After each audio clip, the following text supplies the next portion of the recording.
Hello, Andrew. You are up next, sir.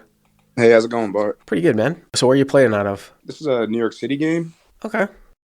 like a members kind of club. Yep. It is a 1-3, 1-3. 500 cap, and it's a time game. 500 max buy-in? For the 1-3, it's 500 max buy-in, yeah. And it's a time game, really? Wow. Yeah, it's pretty cool. That's a deal. That's probably a deal. It is. It's 14 an hour, but in the game goes, from it'll run for 15 hours straight, and there's tons of chips on the table. Would you say 14 an hour? 14 an hour? That's not even that bad. To be honest with you. I mean, they charge $12 a half at Encore in Boston for 510. Now, I know it's 1-3, it's 500 cap, but I remember they used to charge time like in Vegas years ago, like across all games. Like you could play like the Bellagio's like little game was a time. I don't know how much it was, but nowadays it's probably not that bad. And it's way cheaper than definitely a drop, and cheaper than a rake too. So in this hand, I have the villain covered, but we're 1800 effective. Okay. It's 1-3. Sometimes there's a straddle. Right now there's no straddle. No straddle. Okay.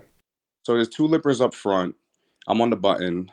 Low jack raises to $20. The hijack calls. I look down on the button. I have king of hearts, king of spades. So I raise to 75. So two limps, low jack to 20, hijack calls, hero on button, 3 bets to 75. It's a little bit on the smaller side. I mean, I guess there's a couple limpers up there on front. If you went 3, yeah, I mean, if you went even just 3x plus the dead call, with that dead call in there, I would probably, I mean, just a little bit subtle. And you guys are deep. I don't know how deep the other stacks were, but I would tend to go a little bit larger. Okay. Maybe 100. Everybody's pretty deep at this point. I mean, the smallest stack at this time is probably $1,000. So the small blind, big blind folds, the two limpers fold, and the low jack calls and the hijack calls. So the low jack and the hijack call.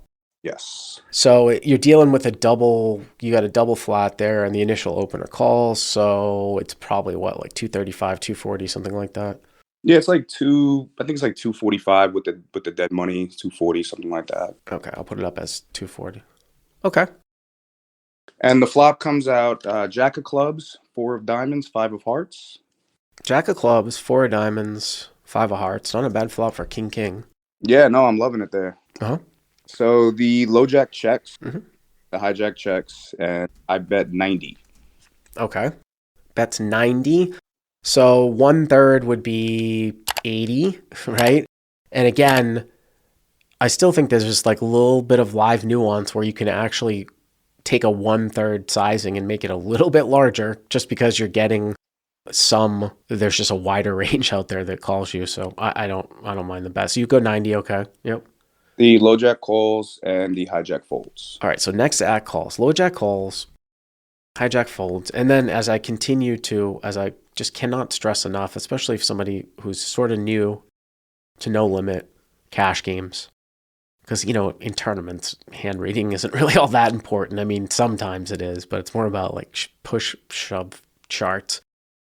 The positional awareness of where that, what is going on is so paramount, because the low jack is going to have a tighter range, or he's supposed to have a tighter range calling with a guy behind him. And if the hijack was closing the action, like if the hijack flatted with 5-6 suited, the hijack, and then you bet and the low jack folded, the hijack's supposed to call with 5-6 suited, right? But when you bet 90, the low jack calls, the hijack's supposed to fold. And the same thing can be said about the low jack. He's not supposed to call with middling hands here with the guy behind him. He really should have a jack. He should not defend here with 8s or 9s too. I think that's a mistake that a lot of people make too when they look at, because also too, like if you have a pair like of 8s or 9s, even though it's like technically like a better hand than say 5-6, if you're behind, you have less equity to improve as opposed to if you had 5-6. I think also like maybe with this guy, some live reading, he was trying to, feel me out, see where I was. I'm new here. He seems like a reg at the place. I came in, it's like my first or second session. I'm pretty much crushing. So I think he just wanted to kind of see me up to see what would happen. It's kind of what I got from that. So the pot's 420. Yeah. Okay. And the turn card is the 2 of diamonds. The 2 of diamonds. Right. Jack 5-4 deuce with backdoor diamonds. Okay. Yeah. Uh-huh. So the villain checks, Yep. and I go pretty polar. I felt like I went 325. So hero bet's 325. It's about like a 3/4 pot size bet. The only thing that changes here with the deuce is just like, if he has what, ace 3? Right, ace 3. Yeah, nothing. I felt pretty confident on the deuce. I did see diamonds come in and like a one-liner to an ace if the river comes off like a 3 or something. By the way, multi-way too. I don't even know. See, even ace 3 with a backdoor. This is how the multi-way nature, what's supposed to happen, the multi-way nature of a hand. Even if he had ace 3 with a backdoor, because the hijack's behind him, he's probably not supposed to call. And obviously, heads up, it's a slam dunk call or raise, right? But so yeah, I mean, you would think that you would try to target, a jack here. So I don't mind the bet here. 325, okay. So the villain, he puts in the call really fast. Like, Fast call. And you guys have 450, effectively it's like 1350-ish left. so the river comes the 10 of clubs. 10 of clubs. So it's Jack 5-4 deuce, 10 of clubs. I mean, it's a pretty innocuous card. I mean, once in a while you get kind of screwed by like someone having Jack 10 suited. Yeah. Yeah. I felt pretty good about the 10 of clubs. I didn't like the Jack 10 suited. I was thinking Jack 10 suited. I was thinking like, would he be, 10-10? But at the moment, I wasn't thinking of that. That kind of came later. By the way, Nate saying that you could definitely go larger on the turn too. I mean, I know you went 3/4, but yeah, especially if ace 3 is not represented, for sure, you could go larger. Pot's 1,070, 10 of clubs. Okay, now what? The villain, he just rips it, jams in all in for 13 plus. Whoa. Rip for 1,300 plus? Yeah, he just snaps, says all in. They throw the all in button in front of him, and the chips are in play. So now, for some people, again, who aren't that experienced, let's say you're like a new to the game, but you're studying. You're like a student of the game. You might look at this hand on paper and be like, well, how could you just not call? Like nothing came in. It doesn't make any sense, right? right. And logically, that's true. But I will say, though, that just from experience of playing live poker, the call, especially in a 3-bet pot, talking about an extreme configuration where you bet into 2 people on the flop in a 3-bet pot, you bet very large on the turn, like you bet almost pot on the turn. It is so rare to see somebody just open rip on a blank that this spot I almost see more as value, as perplexing as it is. I'm not saying that I'm going to fold necessarily, but I'm just saying to some people that maybe haven't played a whole lot of live poker, when you see this line, it is perplexing, but it is rarely a bluff, I would say, which is the call big bet, and just open rip a blank at the end. Yeah. Now, with that being said, Yeah. there is, of course, there is a value hand that he could have made here, which is Jack 10. It's interesting with Jack 10 because, again, who knows what these guys are. Now, obviously, if he checks the river to you, you're going to bet, right? Yeah, if he would have checked to me, I was thinking about definitely going for like thick, like target ace jack, going for thick value. Right. Maybe, but not too much to scare him off because, sometimes like you put out a big stack of 500 green, it might look too strong. So I probably would have did like a 425, 450 bet, something like that. Now, some people are saying, and again, I'll just for the hand reading purposes, and I acknowledge that it's possible. This is why I keep going back to the whole multi-way nature. Some people are saying that this guy could have 10-10 here. And yes, he could have 10-10. At some point, though, that is supposed to be folded off a lot. And again, whether it's on the flop with a guy behind him, the turn is interesting because obviously the turn is a brick for 10-10, but it might increase some of your barreling because it brings a wheel draw in too. Some of your ace highs like turn wheel draws. So, if he's got 10-10 with like certain suits, like maybe 10-10, maybe no diamond or something like that's supposed to be peeled some of the time, to 3/4, maybe. This is just me right off the top, just, thinking off the top of my head. I don't know in real time. I don't know how often he gets here with 10-10. It's very dicey to get to the end, obviously with 10-10. The other thing too is that I do, as bizarre as this upfront jam is, it would still be pretty bizarre for someone to upfront jam, Jack 10 too. Yeah, that's what I was thinking. I was, I go into the tank like for a little bit, like the think tank, like almost like the stuck tank. I'm like, damn, I've played a decent amount of live poker and, recreationally, but now for profit. So like I'm like thinking, I'm like, damn, man, why would he open rip here? And then, but just before, don't tell us, go through your thought process, but don't tell us the result, because I've got some more to say about this. Yeah. So, I'm sitting there, I'm going through the streets, and it goes back to like the flop when he just, flats the 90 with somebody in between us, and he's a pretty capable, probably a studied player, and I watched him play for like the last few hours. I'm going back to a few hours of play, and I watched hands where he did bet big, folded to jams, or when he had it, he went for like, like half pot, maybe 1/3 pot value. Never seen him rip.